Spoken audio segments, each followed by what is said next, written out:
Welcome to the students platform viewers. आज हम PSP 402 के लेसन 18 को डिस्कस करेंगे। लेसन बहुत ज़्यादा लेंथी है, टाइम ज़ाया के बगैर लेसन को स्टार्ट करते हैं। Perception, brain and perceiving objects, steps of the perceptual process क्या है। लाइट जो रिफ्लेक्ट होती है, जब किसी ऑब्जेक्ट को देखते हैं तो उससे लाइट रिफ्लेक्ट होकर हमारी आई में जाती है। आई से जो है लाइट जो है सीधी रेटिना पे पड़ती है, रेटिना में इमेज को फोकस किया जाता है।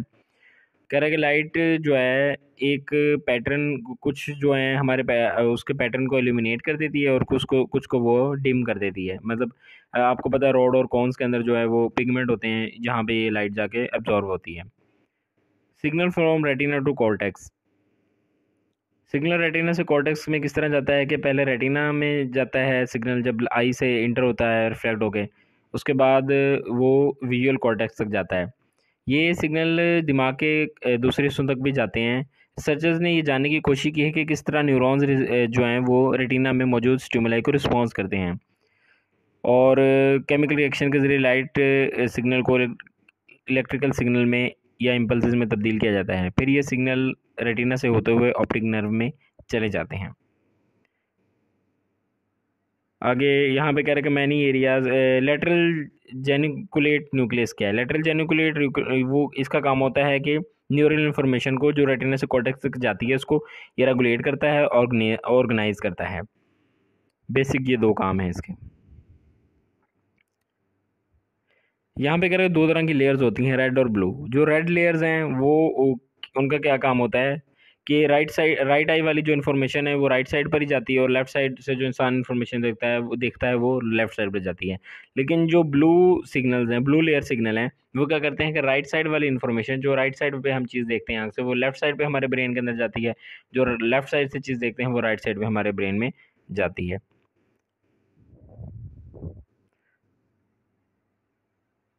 उसके अलावा ये एमसीक्यूज के वाले से इंपॉर्टेंट है। ओसी इनिशियल प्रोसेसिंग है, एफजी आइडेंटिफिकेशन है, A emotional reaction, STS gaze direction है, एससी अट्रैक्टिवनेस।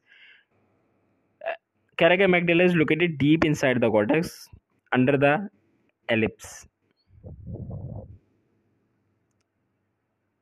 यहाँ द टॉपिक 78 है the ecological approach to perception. Ecological approach कह रहा है कि किस तरह perception occur in our environment. अब परसेप्शन जो हमारे एनवायरनमेंट में किस तरह होती है, हम चीज़ों को किस तरह अपने माहौल में देखते हैं, किस तरह समझते हैं उनको, किस तरह। एक तो इसके अंदर मूविंग ऑब्जर्वर है। क्या कह रहा है कि हो perception occur as a person is moving through the environment. जो बंदा एक एनवायरनमेंट के अंदर मूव कर रहा है को किस तरह वो चीज़ों को समझता है, आइडेंटिफाई वो किस तरह करता है चीज़ों को, और किस तरह वो जानता है कि इनका हमने किस तरह रिस्पॉन्स करना है।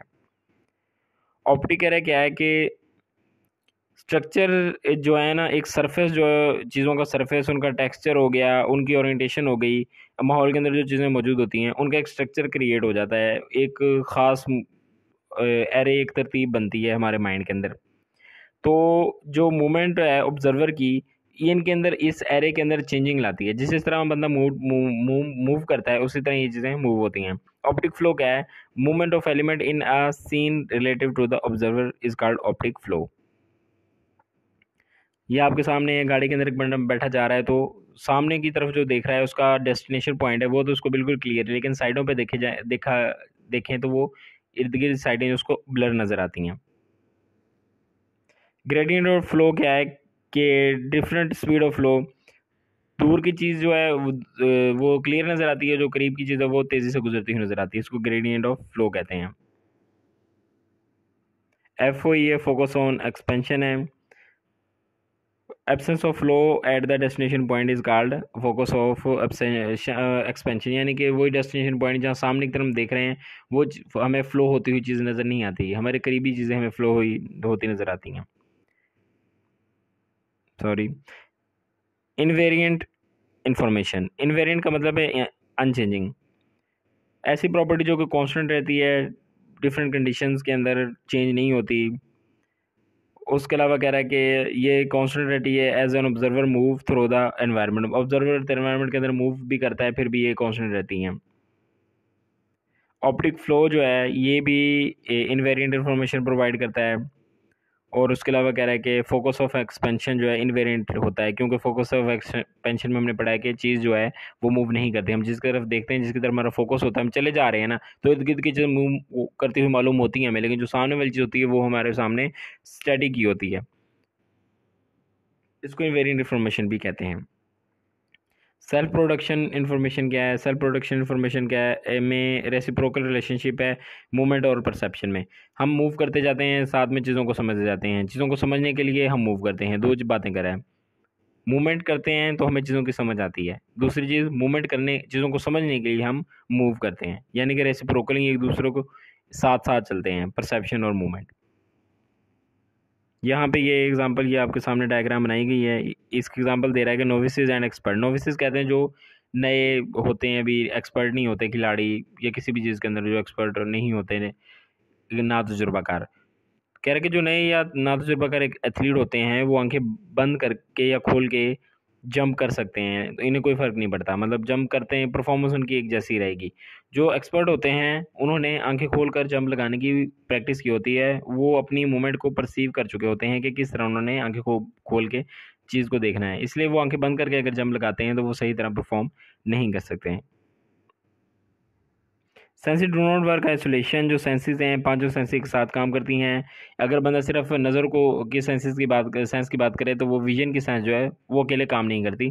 उसके साथ साथ बंदा सुनता भी है, उसके साथ बंदा महसूस करता है, स्मेल करता है, टच करता है, ये सारी चीज़ें एक साथ चलती हैं, तभी हर सेंस जो है बेहतर तरीके से काम करती है। विजन हमारी बॉडी को बैलेंस भी मुहैया करता है, यहाँ भी ये बात करें। टॉपिक सेंटेंस 9 है navigation through the environment. Physiology of navigation क्या है? हम अपने माहौल में किस तरह रास्ता तलाश करते हैं, हमें किस तरह अपनी मंजिल का पता चलता है। लैंड और लीज ने एक्सपेरिमेंट किया था कि जब ड्राइवर सीधी सड़क पर जा रहे होते हैं, तो जब वो सीधे जा रहे होते हैं, तो सेंटर में उनके दायरा बनता है, सामने वो स्टैटिक होता है, वो उसी की तरफ को मूव कर रहे होते हैं, लेकिन उनकी नज़र वहाँ पे होती है। लेकिन जब वो कर्व्ड रोड पर होते हैं, तो उनकी नज़र मोड़ की तरफ होती है, जिस तरफ उन्होंने मुड़ना होता है वो सामने की तरफ नहीं देख रहे होते, वो उस मोड़ की तरफ देख रहे होते हैं। लेफ्ट साइड को मुड़ना तो लेफ्ट साइड भी देख रहे होते हैं, राइट साइड को मुड़ना हो तो राइट साइड की तरफ देखते हैं। आगे कुछ एक्सपेरिमेंट्स दिए हुए हैं, ये पढ़ाने लोगों को तो अच्छा खासा टाइम लग जाएगा। ये सारे एक्सपेरिमेंट्स हैं।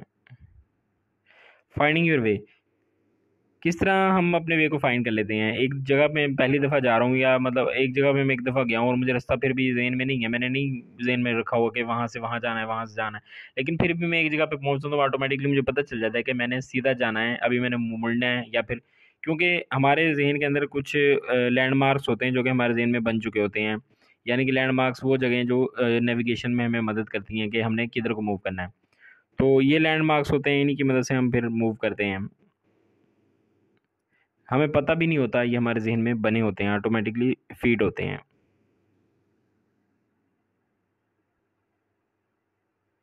उसके अलावा कह रहा है कि अफोर्डेंस है, what object are used for.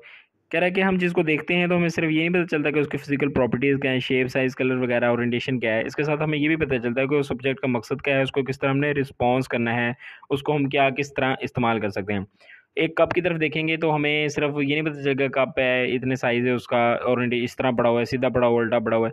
इसके साथ हम ये भी देखेंगे कि हम कप को उठा सकते हैं, इसके अंदर पानी डाल सकते हैं, इसके अंदर चाय डाल सकते हैं, ये भी हमें पता चलेगा। न्यूरल प्रोसेसेस है, ये भी इन प्रोसेस है, चल रहा है कि बंदा जो एक बंदा हाथ से मूवमेंट नहीं कर सकता, तो उसके माइंड के अंदर जो मूवमेंट चल रही होती है उसको स्क्रीन के ऊपर देखा जा सकता है कि वो क्या मूवमेंट करना चाहता है। Topic 80 perceiving motion. Function of motion perception क्या है कि मोशन को किस तरह परसीव करना है, हमारे एनवायरनमेंट के अंदर जो मोशंस हो रही हैं उनको समझना कि वो मूव कर रही हैं, वो साकिन हालत में है, ये हमें कैसे पता चलता है। एग्नोसिक इमोशन एग्नोसिया कि इसके अंदर जो है ना, बंदे को नहीं पता चलता कि कोई चीज़ मूव कर रही है। ये एक डिजीज़ है। जिस तरह चाय के कप के अंदर चाय डल रही होती है तो कप ऊपर की तरफ भर रहा होता है, तो वो इस तरह का बंदा जो वो ये नहीं पता कर सकता, उसको नहीं पता, डिटेक्ट नहीं कर पाता वो कि वो कब भर रहा है या कब उसी तरह अपनी मौजूदा हालत में एक स्टैटिक हालत में मौजूद है।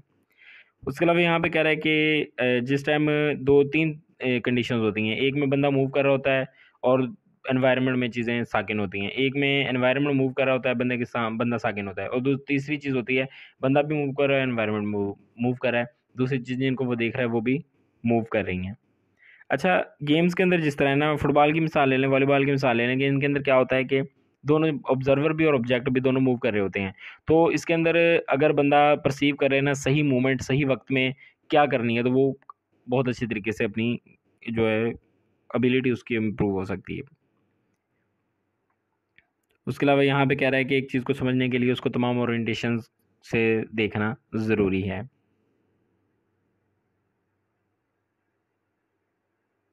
ये सारा अच्छा, यहाँ पे थ्योरीज ऑफ मोशन परसेप्शन एक एग्जांपल दी गई है कि इसके अंदर वही बता रहा है जो मैंने आपको बताया था कि मूवमेंट है। अहमद वॉक करता है रूम के अंदर, सना उसको देखती है।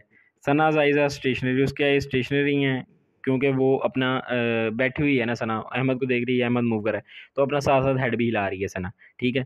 आइज़ उसकी मूव नहीं कर रही, उसका हेड हिल रहा है तो आइज़ अपनी जगह पे मौजूद है। तो उसके अलावा वो दूसरी कंडीशन के अंदर अहमद मूव कर रहा है, सना सर जो है वो मूव नहीं कर रहा लेकिन उसकी आंखें साथ साथ मूव कर रही हैं। तीसरी कंडीशन के अंदर सना खुद मूव कर रही है और जो रूम के अंदर स्टैटिक चीज़ें पड़ी हुई हैं। और इसके अलावा यहाँ पे मैं एक छोटा सा कंसेप्ट जो ज़रूरी बताने वाला, क्लोरली डिस्चार्ज मॉडल क्या है इसके अंदर। कह रहा है कि मोटर सिग्नल से जो है वो सिग्नल, मोटर सिग्नल जो है आई के ज़रिए ब्रेन तक जाते हैं। एक है क्लोरली डिस्चार्ज सिग्नल जो है वो मोटर सिग्नल से अलग होकर, मोटर सिग्नल के साथ ही होता है ये सिग्नल ना। तो ये जब मोटर सिग्नल से अलग होकर एक जगह पे कलेक्ट होना शुरू हो जाते हैं तो ये ब्रेन को सिग्नल देता है, तक जाते हैं सिग्नल, और आई बताते हैं कि आई जो है वो मूव कर रही है। और ये था आपका लेसन। ये वही सारी जो मैंने अभी बात बताई है वो उसकी एग्जांपल दी हुई है उन्होंने डायग्राम के ज़रिए। आई मूव इन डार्क, हमें कह रहा है कि बाद औक़ात डार्क के अंदर कोई लाइट होती है तो वो मूव नहीं कर रही होती लेकिन हमें ऐसा फील होता है कि वो चीज़ जो है वो मूव कर रही है। इसी तरह किसी इंसान को डार्क अंधेरे के अंदर खड़ा कर दिया जाए लाइट्स लगा के उस पर तो हमें वो मूव करता हुआ मालूम होता है। ज़्यादातर कह रहा है कि इसी तरह होता है। ये 3 डॉट्स हैं ए के अंदर देखें, मूव नहीं कर रहे, साकिन खड़े हैं, लेकिन जब हमने इनके अंदर एरो लगा दी तो हमें इस तरह लग रहा है कि ये मूव कर रहे हैं। लेसन व्यूज़ हो गया कंप्लीट आपका। आई होप कि आपके लिए हेल्पफुल होगा। मिलते हैं नेक्स्ट लेसन में। टिल देन टेक केयर, अल्लाह हाफिज़।